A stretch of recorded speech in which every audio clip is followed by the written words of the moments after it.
guys, welcome to Exams Daily. இந்த வீடியோல தன்மை அணி அப்படினா என்னன்னு பார்க்க போறோம். நம்ம அணி இலக்கணங்களை வரிசையா தொடர்ந்து பார்த்துட்டே இருக்கோம். அந்த வரிசையில இன்னைக்கு நம்ம தன்மை அணி பார்க்க போறோம். தன்மை அணினா first of all என்ன அப்படின்றத தெரிஞ்சுக்கலாம். So first பாருங்க, எந்த ஒரு சிச்சுவேஷனா இருக்கட்டும், அதோட இயற்கையான அழகுணர்ச்சி மாறாம இருக்கக்கூடிய செயலை அப்படியே சொல்றது.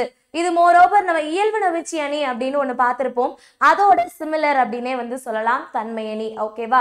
சோ இங்க பாருங்க, எவ்வகைப்பட்ட பொருளாக இருந்தாலும் இயற்கையின் அமைந்த அதன் உண்மையான இயல்பு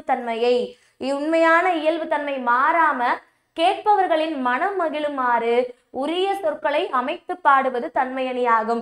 எந்தவித கூட்டலோ குறைச்சலோ இல்லாம இருக்கிறது படி அழகா அது படிக்கக்கூடியவங்களுக்கு அது மகிழ்ச்சியை தர மாதிரி இருக்கிறது தான் தன்மை அணி. இதற்கு தன்மை நவிர்ச்சி அணி அப்படின்ற இன்னொரு பெயரும் இருக்கு. ஓகேவா?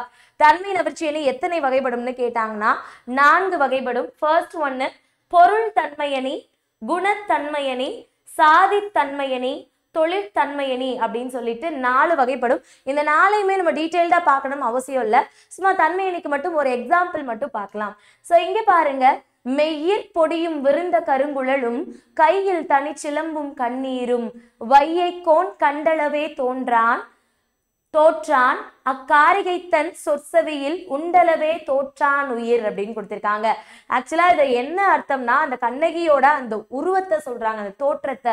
உடம்பு முழுக்க தூசியும் விரிந்த கருமையான தலைமுடியும் கையில் ஒற்றை சிலம்போடு வந்த தோற்றமும் அவளது கண்ணீரும் கண்ட அளவிலேயே வையை நதி பாயும் கூடல் நகரத்து அரசனான பாண்டியன் தோற்றான்.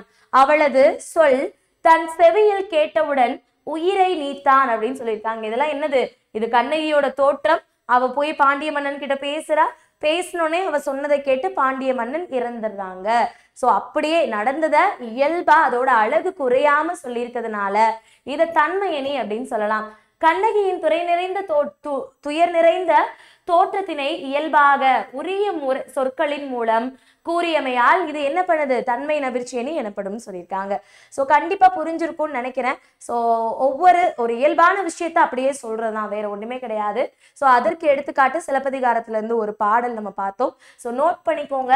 ஸோ யூஸ்ஃபுல்லா இருந்திருக்கும்னு நினைக்கிறேன். யூஸ்ஃபுல்லா இருந்தது அப்படின்னா லைக் பண்ணி ஷேர் பண்ணுங்க. இதே மாதிரி அடுத்த வீடியோல பார்க்கலாம்.